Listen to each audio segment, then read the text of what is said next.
Bonsoir, bonsoir à toutes et à tous. Bienvenue sur El Magharibiya. Quel plaisir de vous retrouver pour ce nouveau numéro de Microscope. Soyez les bienvenus. Et normalement, cette veille de ce mois béni de Ramadan, on vous souhaite bien évidemment un bon mois tout au long de ce mois saint. Ce mois béni, nous allons y revenir dans le cadre de nos programmes. Nous allons tenter de vous proposer plusieurs programmes autour de ce mois, un mois de solidarité, un mois d'apaisement, de paix, de partage, de santé aussi, pour pouvoir vivre ce moment tant important pour tout un pays, toute une nation, plusieurs familles qui sont aussi heureux de se retrouver dans ce mois de partage, peu importe ses moyens. Ce qui est important, c'est de se réunir, mais se réunir comment et dans quel climat? C'est la question qu'on se pose ce soir, entre pouvoir d'achat, entre économie, entre déni de réalité aussi du côté du pouvoir algérien. Bien évidemment, ce soir, nous allons penser à ces familles dont les enfants, les frères et sœurs, les parents, parfois très âgés, des mères de famille, des frères et sœurs, sont derrière les barreaux, notamment pour tout simplement avoir tenté de s'être exprimés, par exemple, sur les réseaux sociaux, notamment lorsqu'on a envie de voir les choses évoluer, voir les choses changer. On a une pensée, bien évidemment,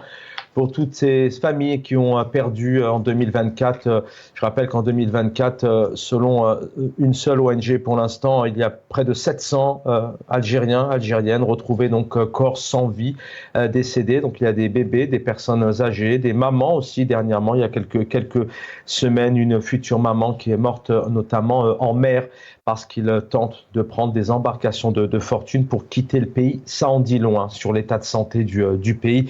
Vous l'avez compris, donc entre pouvoir d'achat, économie, liberté, comment les Algériens et les Algériennes vont-ils vivre ce mois saint béni de Ramadan? Avec nous pour en parler, le plaisir de retrouver ce soir opposant, militant politique, qui a toujours gardé son cap d'ailleurs, qui malheureusement, on le rappelle, est contraint de rester au pays. Il doit signer à la caserne tous les lundis. Il est avec nous, Karim Tabou, bonsoir.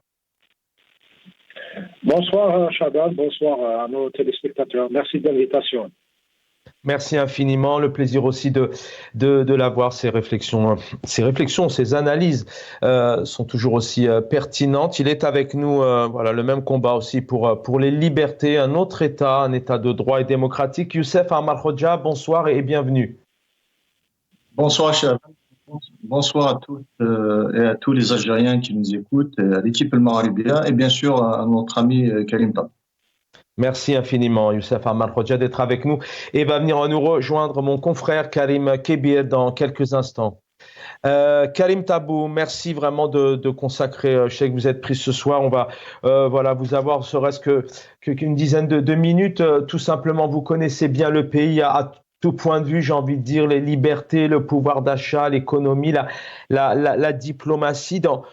Question un peu directe. Chaque année, les Algériens et les Algériennes appréhendent ce mois de Ramadan, appréhendent aussi, on se souvient l'année dernière, la fête de l'Aïd, enfin ce moment de l'Aïd al-Kibir où les Algériens malheureusement n'ont pas pu sacrifier le mouton pour des raisons de prix exorbitants. Chaque année, le pouvoir tente de proposer des solutions de dernière minute. On a vu aussi l'échec de Kamer Lezig, qui est aujourd'hui d'ailleurs conseiller à la présidence. Karim Tabou, question simple et directe. Pour vous, dans quel climat est le pays aujourd'hui? Dans quel climat les Algériens vont-ils vivre ce mois de Ramadan? Merci Chadal. Je vais tenter en si peu de temps donner un aperçu général de mon point de vue sur la situation. D'abord, je tiens à saluer notre invité, notre ami, c'est Amar Hodja et Karim. En tout cas, nous pouvons bien remarquer que le mois de Ramadan de 2025, il est caractérisé par j'allais dire, trois fronts essentiellement qui sont marqués par des événements.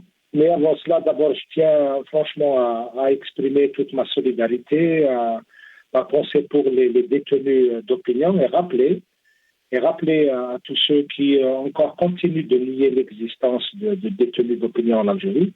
On sait très bien que ces détenus-là ont été arrêtés, puis emprisonnés. Beaucoup de gens subissent un harcèlement judiciaire qui ne finit pas.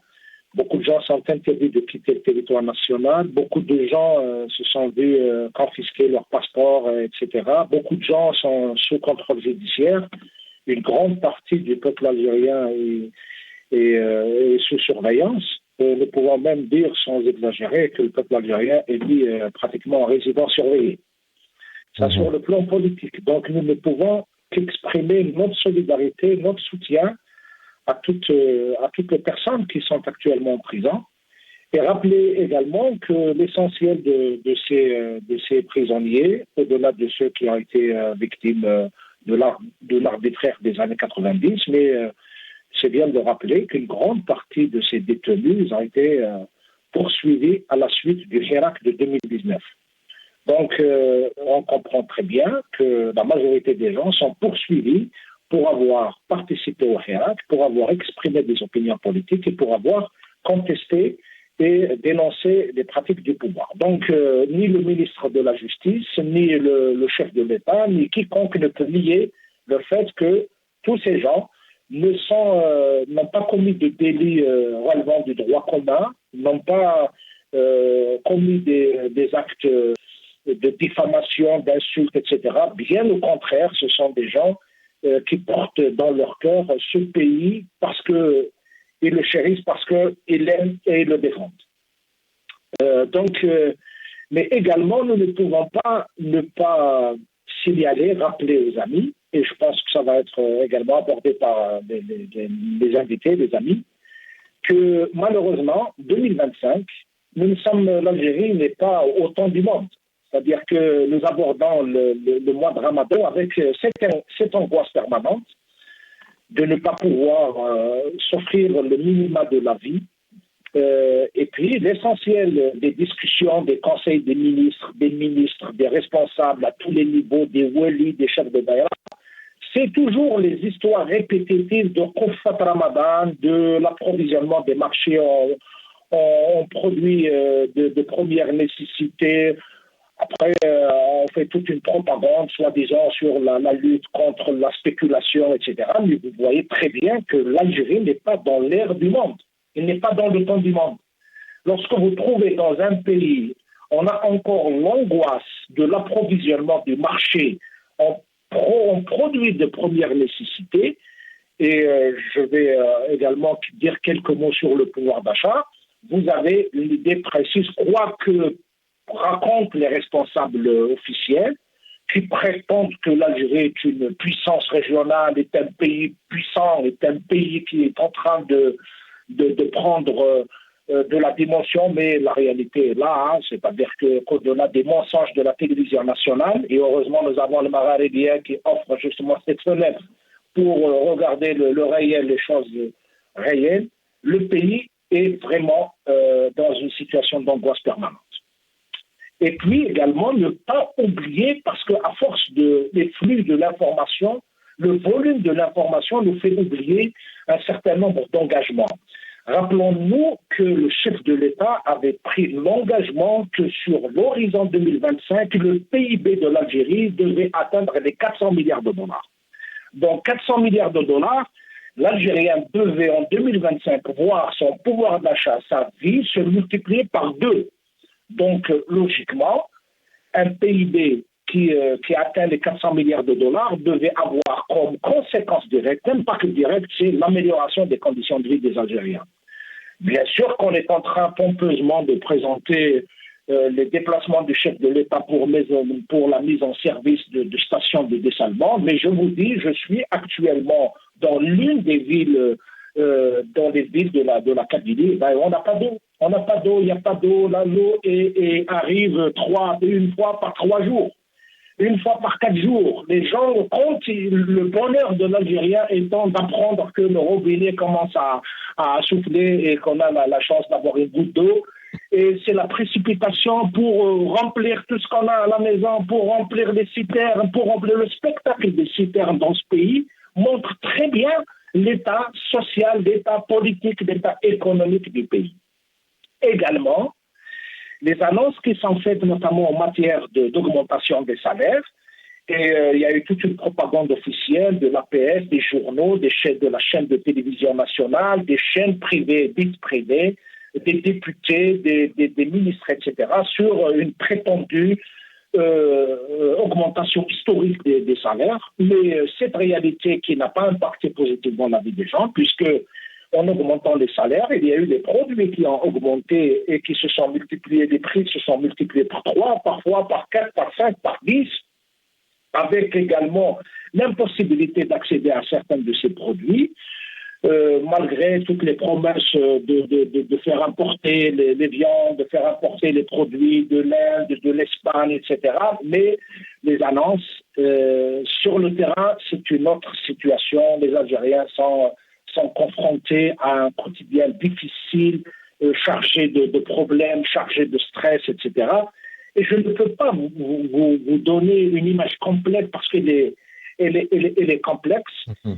Et lorsque dans un pays, vous voyez le front social, les enseignants sont inquiets sur leur métier, sur leur travail, leur avenir, l'avenir de leurs enfants, les médecins, depuis les étudiants de médecine jusqu'aux médecins qui exercent dans les hôpitaux, sont dans des situations difficiles. Et je passe sur les autres secteurs, les gens vivent une vraie angoisse. Des secteurs, Karim Tabou, des secteurs très, très touchés, encore 3 minutes avec vous, mais d'un côté on a tout de même, alors l'impression, c'est plus une impression, c'est un constat, il y a ce déni tout de même de l'autre côté de la situation, c'est-à-dire pour le pouvoir, il y a une autre réalité. Il y a quelques jours, nous évoquions notamment ensemble cette une d'El Moudjahid où effectivement vous avez raison, les citernes en plastique aujourd'hui poussent comme des champignons à floison sur les façades d'immeubles. Dans les maisons, on n'en parle pas. On connaît la situation. D'un côté, il y a ce pouvoir qui dit que tout avance bien, le transport, l'agriculture, le blé. On a un ministre de la Justice aujourd'hui qui met en garde aussi sur certaines spéculations. Il y a ces deux mondes en Algérie. Comment vous expliquez, quand on voit l'ENTV par exemple, tout est bien à chaque fois dans le meilleur des mondes, le président est présent. Mais c'est vrai que de fait, on n'entend personne, aucun gouvernement, aucun ministre, aucun projet, des médias qui couvrent aussi, qui sont totalement absents sur les grèves des médecins, par exemple.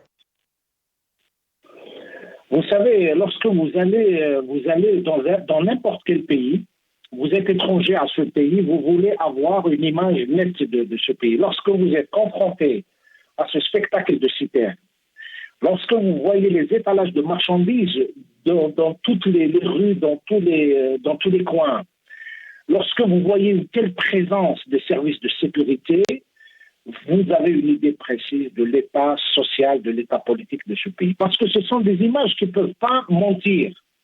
Lorsque vous voyez les Algériens dépenser une grande partie de leurs revenus dans les barodages de leur maison, dans la recherche du minima de la sécurité, je passe sur la drogue qui est en train de faire des ravages dans la société, dans les quartiers. Tous les quartiers, ils ont pris des surnoms. Maintenant, on parle des quartiers mexicains, des quartiers vénézuéliens, de Caracas, de Colombia. Voilà les noms qui sont affectés au quartier dans ce pays. Donc, ces images-là qui sont simples, qui ne relèvent pas de la grande analyse géopolitique, géostratégique, etc., mais c'est un regard lucide, serein, sérieux de la situation, et vous avez une idée précise. Bien sûr que sur un autre plan, sur le plan officiel des apparatchiks du pouvoir, on donne une autre image. Bien sûr, parce que cette catégorie des Algériens, c'est les Algériens dits dedans, puisque tout le reste, ce sont les Algériens dits dehors. Les Algériens qui subissent la drogue, qui subissent l'insécurité, qui subissent la rareté, qui n'ont pas accès aux soins, qui n'ont pas l'eau, qui sont dans des quartiers qui ne sont pas aménagés, de l'insécurité, etc., qui n'ont pas le réseau téléphonique, qui n'ont pas les accès à l'école, etc. Cette Algérie, qui est d'ailleurs dans toutes les villes algériennes, vous avez, mis à part les grandes artères, qu'on est en train de décorer, on donne une image d'un pays qui est en train d'avancer, mais dans les quartiers populaires, c'est la misère. Donc, sur le plan politique, il y a effectivement une partie de ces Algériens préoccupés par la rente, préoccupés par des repositionnements internes dans les structures de l'État, dans les instances de l'État, parce que ces instances APC, APOui, Sénat, Parlement, gouvernement, etc., c'est devenu également des instances qui attirent cette catégorie d'apparatchiks qui conçoivent la vie comme étant une recherche permanente d'intégration, une recherche permanente d'accès à la rente, une recherche permanente de trouver des ancrages dans les lieux du pouvoir. Cette catégorie-là, on peut la voir très clairement, les partis politiques qui sont reçus par le chef de l'État, qui se préparent pour les prochaines élections législatives, qui se préparent pour les élections locales, qui font des rencontres, etc. Et ils n'ont pas de grands soucis, ils ne regardent pas, ils ont fait un choix. Ils ont tourné le dos au peuple algérien. Ils regardent du côté du pouvoir parce qu'ils ont intériorisé l'idée que c'est le pouvoir qui donne, c'est pas la société, puisque la société, il est sous surveillance, sous résidence surveillée, il est brimé, il est encerclé. Sur le plan également international. Je vous laisse terminer, Khaled. Pardon ? Je vous laisse terminer. Une minute. Sur le plan également des informations qui arrivent, notamment de la situation des relations algéro-françaises, je vous le dis honnêtement, beaucoup d'Algériens s'inquiètent sur leurs enfants qui se trouvent à l'étranger. Beaucoup d'Algériens sont inquiets sur la situation de la communauté, notamment algérienne, qui se trouve actuellement en France. Vous savez très bien qu'une partie de cette communauté vit dans la précarité. Ce sont des sans-papiers, ce sont des situations qui mènent une vie dure.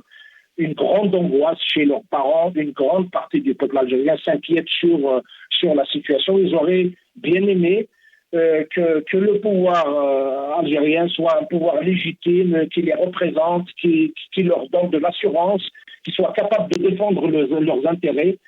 Je vous dis, le mois de Ramadan, nous l'espérons qu'il soit clément pour les Algériennes et les Algériens, qu'ils soient en Algérie ou à l'étranger, mais la réalité est là. Les Algériens l'abordent avec beaucoup d'inquiétude et beaucoup d'angoisse.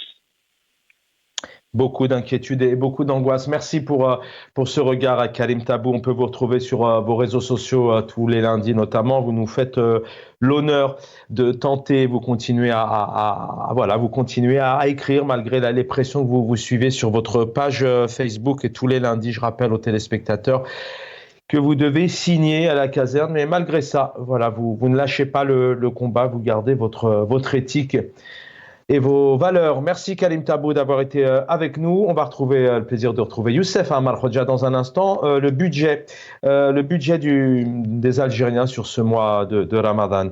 On retrouve Youssef Amar Khodja dans une poignée de secondes.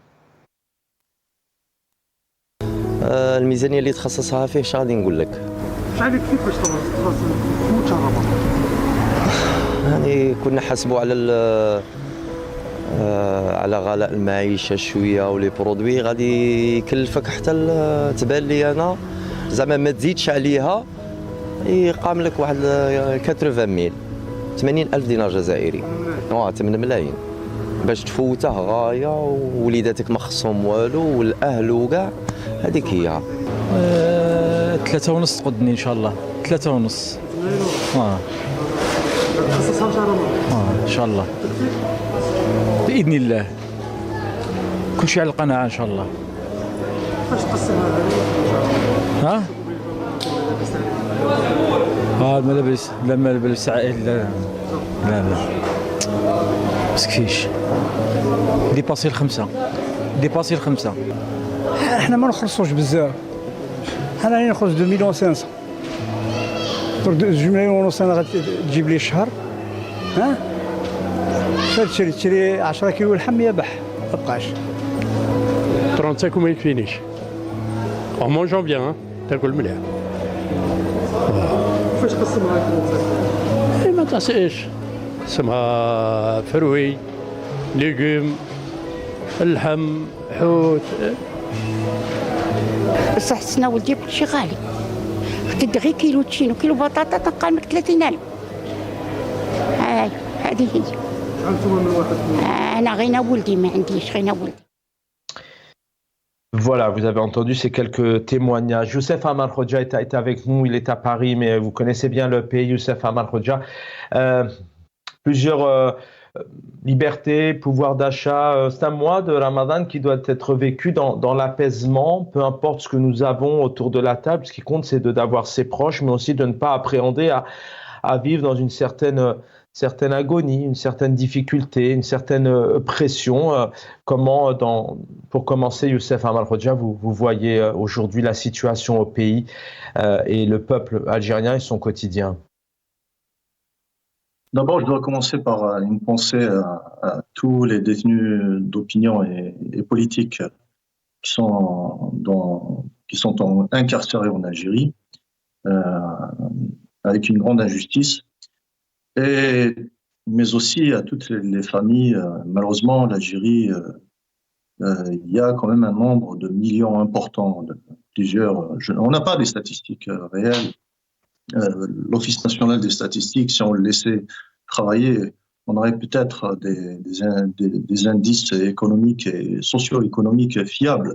Mais certainement, comme nous faisons partie de ce peuple et nous avons nos familles au pays, donc, il doit y avoir quand même des dizaines de millions de pauvres en Algérie.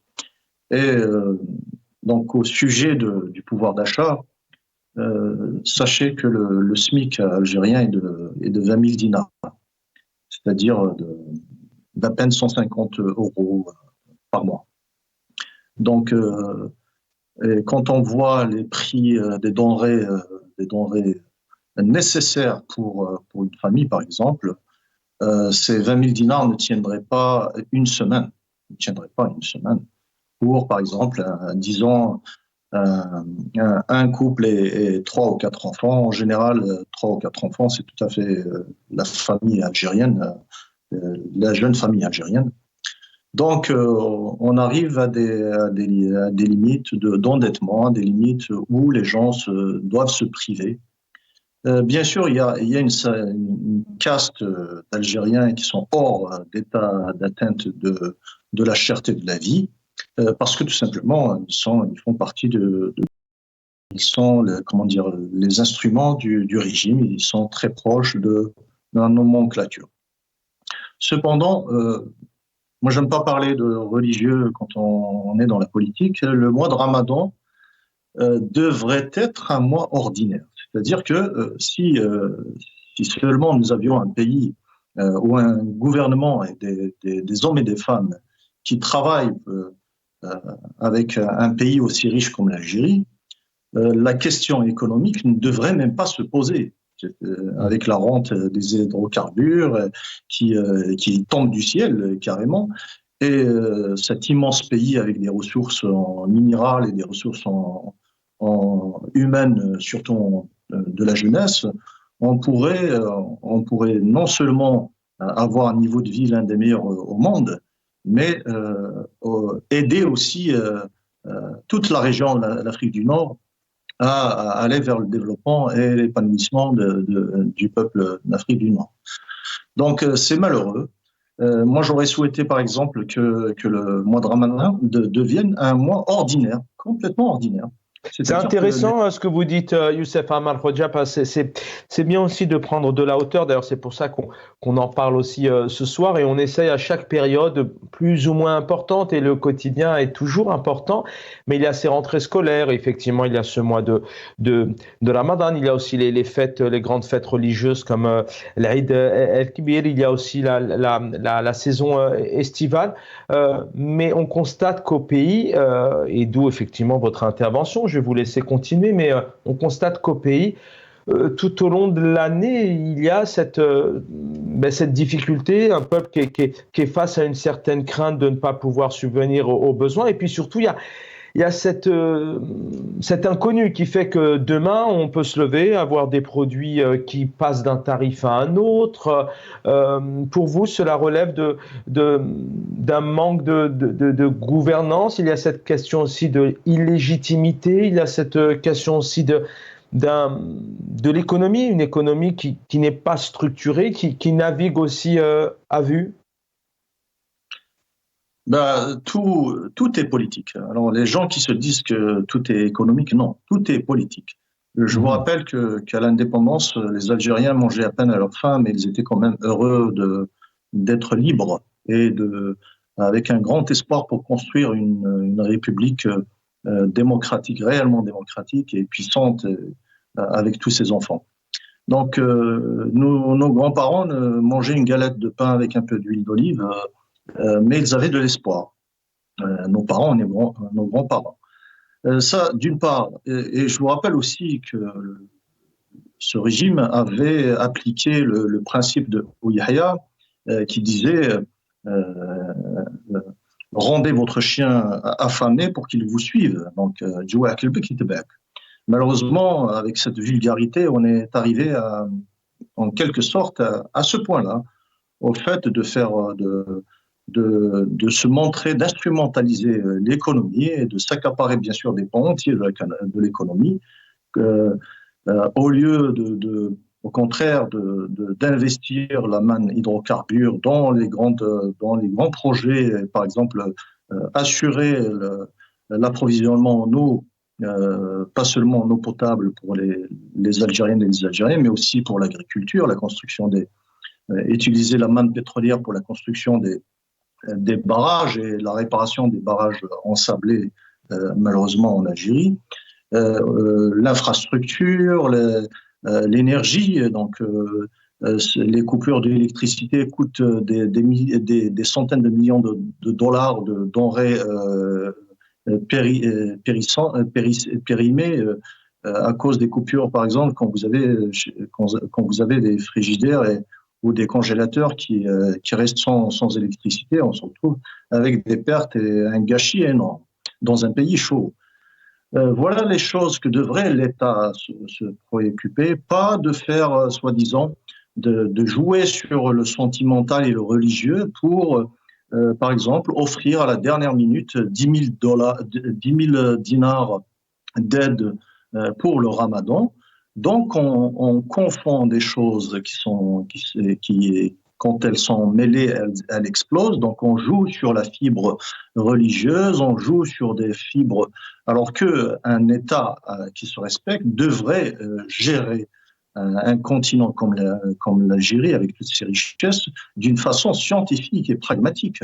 Et les gouvernements ne doivent être jugés que par leurs actes et le résultat sur le terrain, pas par les croyances. On s'en fout des croyances. Donc, moi, je rêve d'un mois de Ramadan où le peuple algérien ne retient pas son souffle un mois en avance, à réfléchir, à faire des réserves pour de nourriture, à s'inquiéter, à se faire du mauvais sang, parce que le mois de Ramadan devrait être un mois spirituel, devrait être un mois de cohésion et de solidarité entre les citoyens et les citoyennes. Et surtout, j'insiste sur le fait qu'on a même instrumentalisé les mosquées et les imams, et qui occupent les citoyens à des histoires d'au-delà, alors qu'il y a beaucoup de choses à faire juste devant la porte des mosquées, et notamment rappeler que le Ramadan, c'est plutôt de l'ascétisme, au contraire, au mois de Ramadan, on devrait réduire sa consommation. Donc on est aussi, je dirais, que le peuple algérien doit être aussi, élément important. Vous avez raison, c'est vrai. Et aux vraies valeurs spirituelles du Ramadan, c'est vraiment de réduire sa consommation et d'augmenter sa solidarité avec les voisins, avec la famille, avec les plus pauvres, avec les malades et avec les détenus d'opinion et politiques. Vous avez raison. D'ailleurs, le prophète était très proche de l'environnement. Hein. Donc, c'est vrai que le but pendant le mois de Ramadan, c'est de consommer le moins possible et de se mettre aussi un peu au même niveau que les personnes qui n'ont rien. De l'autre côté, le peuple algérien même très, très solidaire, mais on gaspille encore. Beaucoup en Algérie, beaucoup au Maghreb, beaucoup en Afrique, beaucoup en Europe. Essayons effectivement de gaspiller le moins possible. Les viandes, malgré qu'Abdelmajid Tebboune annonce maintenant depuis plusieurs années autosuffisance, hein, c'est un mot qu'il emploie énormément, notamment dans l'agriculture, eh bien l'Algérie, encore une fois, doit faire appel notamment à l'importation de viande, notamment d'Espagne, du Brésil, entre autres par exemple, quelques éléments de tarification sur les viandes, et on se retrouve tout de suite après. حمت اسبانيا هذا مليح هاي يا خالي راه زبده درنا ما شاء الله شحال حبيت ماشي مشكل كاع اخي حاجه شابه. إقبال كبير على اقتناء اللحوم الحمراء المستوردة أيام قليلة قبل حلول شهر الفضيل، فمحلات القصابة التي تفتح أبوابها منذ الساعات الأولى من الصباح تشهد هذه الأيام حركية كبيرة، فاللحوم أخذت حصة الأسد من ميزانيتهم، أما عن الكمية فهي تتفاوت قدر احتياجهم.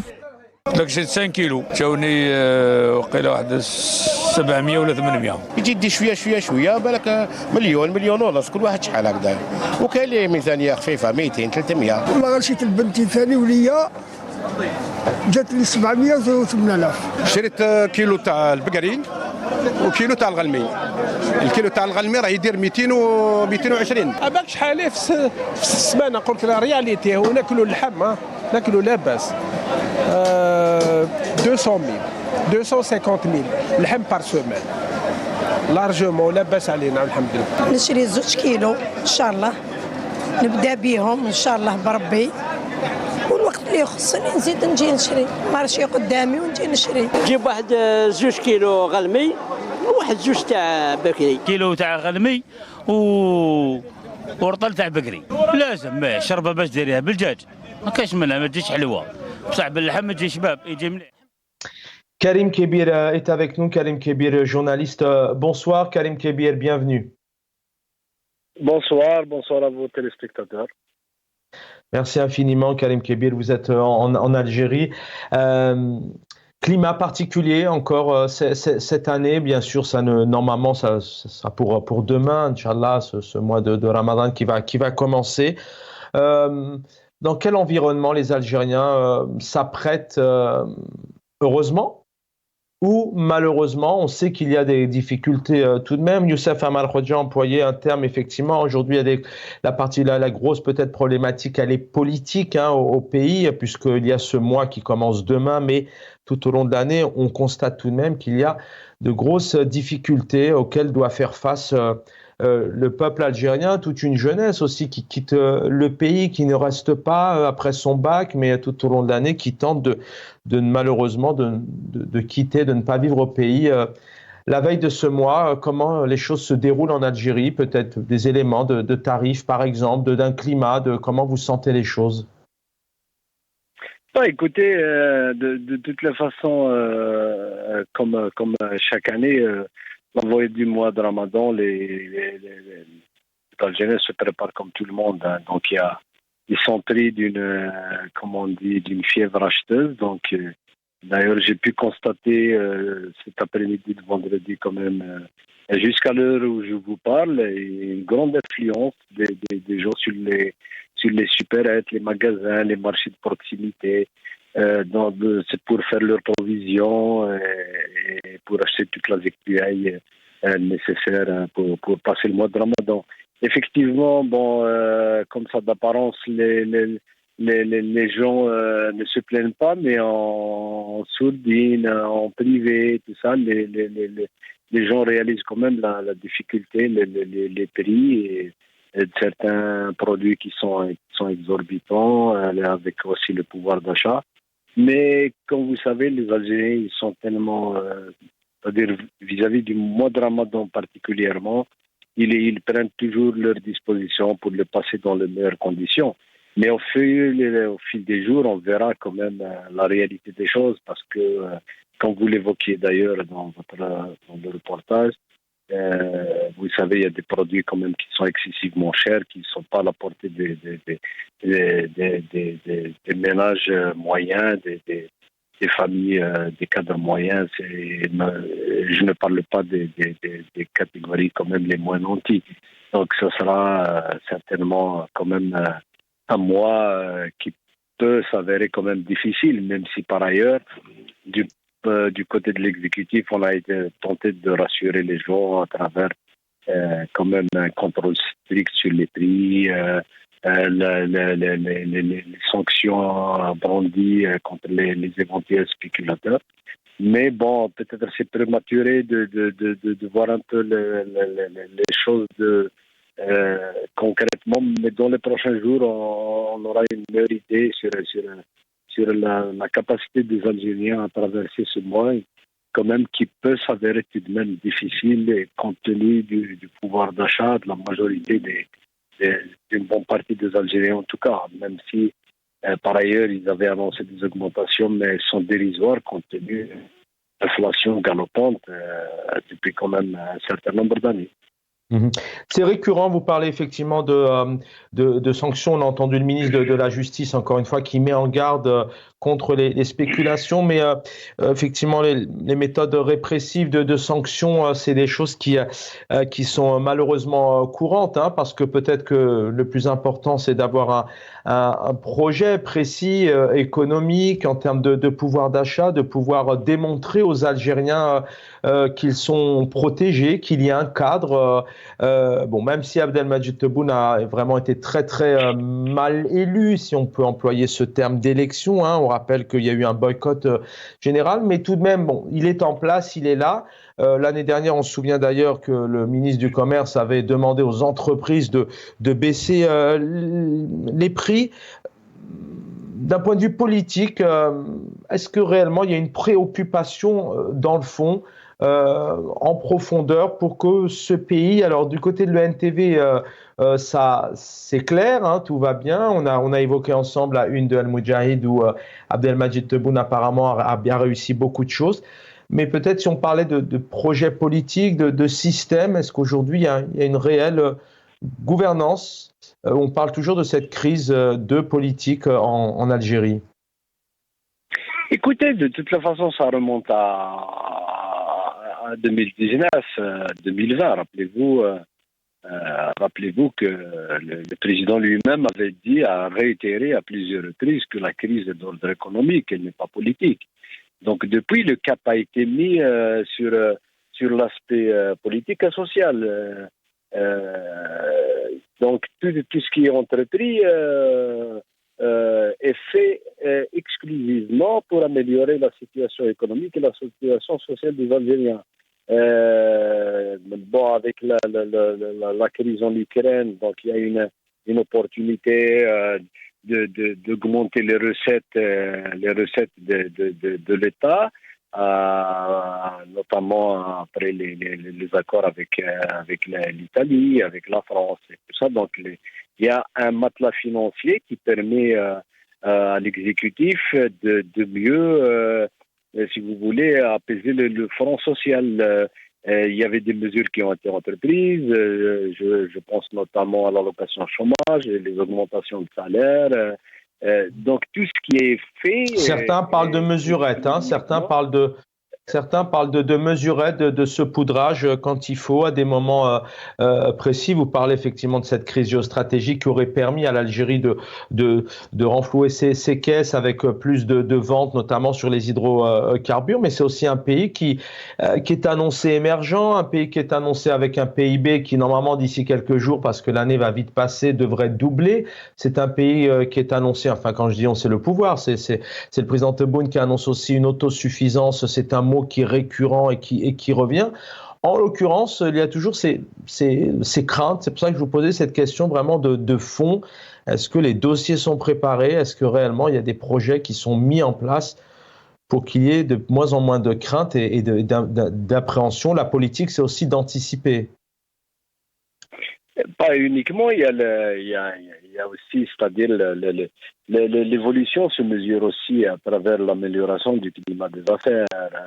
Le climat des affaires suppose donc d'abord une sécurité, la sécurité dans tout le pays. Cela suppose la sécurité juridique, c'est-à-dire des lois des lois qui ne changent pas chaque 6 mois. Ça suppose une stabilité au niveau gouvernemental. Il n'y a pas chaque 6 mois un remaniement gouvernemental. Cela suppose aussi la bureaucratie, la lutte contre la bureaucratie qui est encore présente malheureusement. Cela suppose également la modernisation du système bancaire et financier, mais là-dessus, moi je ne suis pas spécialiste, mais tout le monde s'accorde à dire que nous avons le système le plus obsolète du bassin méditerranéen. Bon, encore une fois, faute de statistiques, puisque les statistiques elles sont monopolisées, le monopole du gouvernement, donc nous n'avons pas les moyens ni de vérifier, ni d'accéder à ces chiffres, mais le constat il est là, les investisseurs ne se bousculent pas, donc tout est lié, c'est-à-dire s'il y a une volonté d'améliorer le volet économique ou bien les questions d'ordre social, mais il y a toujours cette comment dire, il y a des blocages, qui sont liés justement au climat politique qui n'est pas de nature à encourager l'investissement. Il y a des opérateurs, il y a des hommes d'affaires qui se plaignent justement, par exemple, de blocage administratif. Il y a le problème de la corruption qui est un sérieux problème qu'on ne peut pas contre lequel on ne peut pas lutter si vous ne disposez pas, par exemple, d'une presse libre qui est capable d'enquêter et de dénoncer, de révéler des scandales. Donc c'est pour ça que les questions, c'est-à-dire même s'il y a une volonté politique d'améliorer l'économie, mais cela ne peut pas se faire sans qu'il y ait un climat de stabilité, c'est clair. Et là, le volet politique, malheureusement, il est complètement ignoré. On considère comme étant que la crise n'est pas d'ordre politique. Or, c'est la mère de toutes les crises. Restez avec nous, Karim Kébili, il nous reste encore quelques minutes. Youssef Amar Khoja, effectivement, il y a plusieurs facteurs qui aujourd'hui mettent... alors même, encore une fois, si je le rappelle, il y a deux, c'est ce que je demandais aussi à Karim Tabou tout à l'heure, il y a déni du pouvoir, le pouvoir qui sans cesse parle d'une nouvelle Algérie, une Algérie émergente, dynamique, la revue Adjich aussi qui s'en donne à cœur joie, l'APS qui n'apporte, qui ne donne pas spécialement d'informations, mais qui est toujours aussi à faire les éloges de ce pouvoir. Il y a ce déni, enfin cette réalité du pouvoir d'un côté, et il y a ces éléments dont vous avez déjà parlé, il y a ces éléments aussi que vient d'évoquer Karim Kébili, et qui relèvent peut-être effectivement de la stabilité diplomatique, catastrophique, un pays qui s'isole de plus en plus, stabilité économique, on sait aujourd'hui de quoi on parle, changement de Premier ministre qu'on entend très peu, manque de stabilité dans les urnes parce que les derniers scrutins depuis 6 ans sont totalement boycottés. Youssef Amar Khoja, ce sont des éléments forts aujourd'hui qui qualifient et qui démontrent que ce pouvoir, ce régime est out, en tout cas pour gouverner cette grande Algérie dont vous nous parliez. S'agissant de la légitimité, c'est vraiment la base de toutes les libertés d'un peuple, au sein d'un peuple.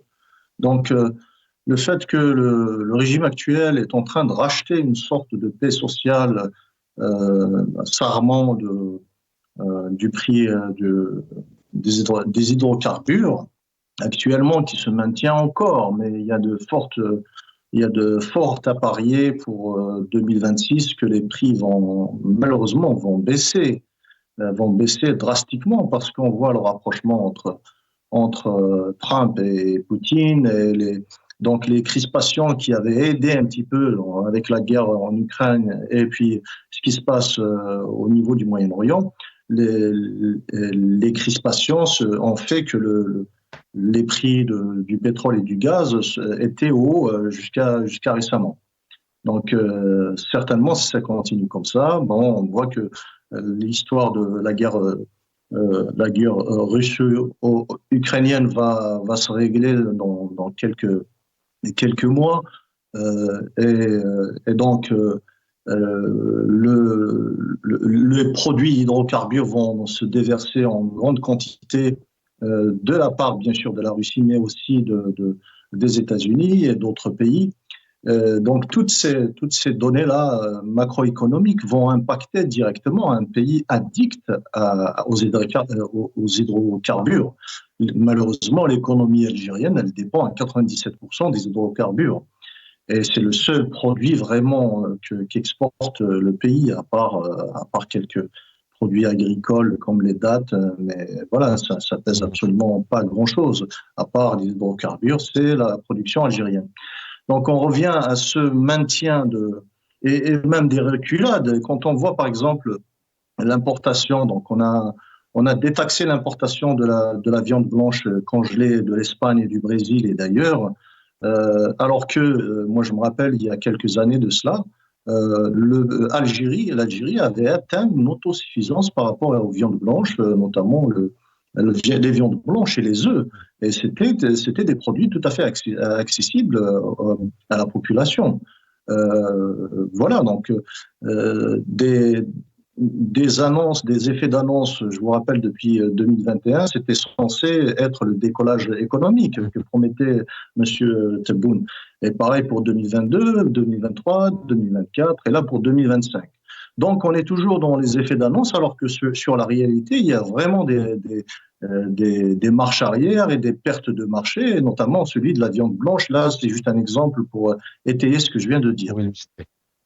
Restez avec nous, Youssef Amal Khodja. Karim Kebir, l'émission touche à sa fin. Qu'est-ce que vous pourriez souhaiter, peut-être un message, quel message vous auriez envie de transmettre à la veille de ce mois de Ramadan qui devrait, Inch'Allah, commencer demain? Je souhaite un bon Ramadan à tous les Algériens. Inch'Allah, on le passera bien. Et puis, j'espère qu'on tirera les leçons quand même, que l'Algérie quand même a besoin plus que jamais de sérénité, elle a besoin de ses enfants, notamment quand on voit ce qui se passe actuellement à travers le monde. Je crois que l'Algérie a plus que jamais besoin de tous ses enfants, mais bien entendu cette adhésion appelle aussi à respecter les libertés des gens, laisser les Algériens jouir de leur liberté et de leur dignité comme l'ont fait nos aînés. Karim Kebir, merci d'avoir été avec nous. Toujours un plaisir de vous avoir, cher confrère. Youssef Amal Khodja, le mot de la fin, bien évidemment. On a une pensée pour tous les détenus. Comment parler d'apaisement sans parler de liberté, un élément très important dans un État où il y a de plus en plus de répression. Le mot de la fin, Youssef Amal Khodja, en une minute, qu'est-ce que vous pourriez souhaiter? Qu'est-ce que vous avez envie de dire aux personnes qui nous regardent? Que les Algériennes et les Algériens vont par ce mois, au cours de ce mois spirituel, vont regarder leurs compatriotes qui sont dans la misère pas possible, et notamment les détenus d'opinion et politiques, et prendre conscience que le pays ne se construit pas seulement parce qu'on mange et parce qu'on boit, mais par une vision de l'avenir ensemble. Et surtout de se rappeler que le Hirak était un éveil de conscience collective. Et j'espère que les Algériennes et les Algériens ne vont pas simplement vivre pour juste manger, dormir et boire, alors qu'un pays aussi immense que l'Algérie, avec une histoire exceptionnelle, devrait occuper vraiment la tête de peloton des nations dans ce monde. Youssef Amal Khodja, merci d'avoir été avec nous. Merci Karim Kebir. Je vous souhaite à tous les deux, bien évidemment, un bon mois de Ramadan, toujours dans l'apaisement, de bons moments aussi en famille, entre amis, en pensant à ses proches, à ses voisins, et surtout une bonne santé. Et pareillement pour tous mes collègues, bien évidemment, à la rédaction, ceux qui travaillent aussi à la technique. J'embrasse très fort tous les techniciens, nos personnes à l'administration, à la direction de la chaîne qui nous font confiance. Et bien évidemment, à vous, chers téléspectateurs, chères téléspectatrices, on vous souhaite un très bon mois dans le partage, l'apaisement et surtout des moments de sourire et une très bonne santé pour terminer. Ces personnes, ces familles qui sont seules, malades et celles qui sont meurtries car elles ont perdu des proches en mer, ou alors souvent, malheureusement, ça pousse à floison. Ces personnes qui sont tout simplement arrêtées parce qu'elles tentent de dire les choses et qu'elles tentent de faire changer le pays comme elles le souhaitent. Bonne soirée à tous, Ramadan Moubarak. À demain avec plaisir. Bonne soirée à tous.